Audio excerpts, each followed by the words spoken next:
দেখুন আমার মেয়ের স্কুলে আজকে জাম্পিং নিয়ে আসছে, তো আমার মেয়ে ওখানে গিয়ে জাম্পিং করছে, তো পারছে না। সবাই জাম্পিং করছে, ও শুধু বসেই থাকে। হঠাৎ একবার যদিও করতে যায় তো ভয়ে আবার বসে পড়ে। আর সবাই জাম্পিং করছে, ও খুব খুশি হয়েছে, খুব আনন্দ পাচ্ছে। দেখুন বসে খুবই হাসি দিচ্ছে, মানে ও করার চেষ্টা করছে কিন্তু পারছে না।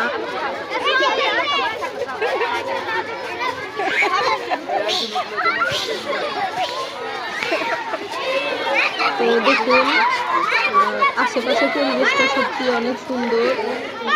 তো এখনো মেলা কমপ্লিট হয়নি। আমাদের নওগাঁ জেলাতে প্রবাহ স্কুলে বিশাল বাণিজ্য মেলা হবে 1 মাস ব্যাপী। তো কেবল সব কিছু আনা নেওয়া করছে, এখনো কমপ্লিট হয় নাই। তো জাম্পিংটা এসেছে, তো এখানে 20 টাকা করে নিচ্ছে একটি বাচ্চাদের জাম্পিং করার জন্য। তো আমার মেয়েকে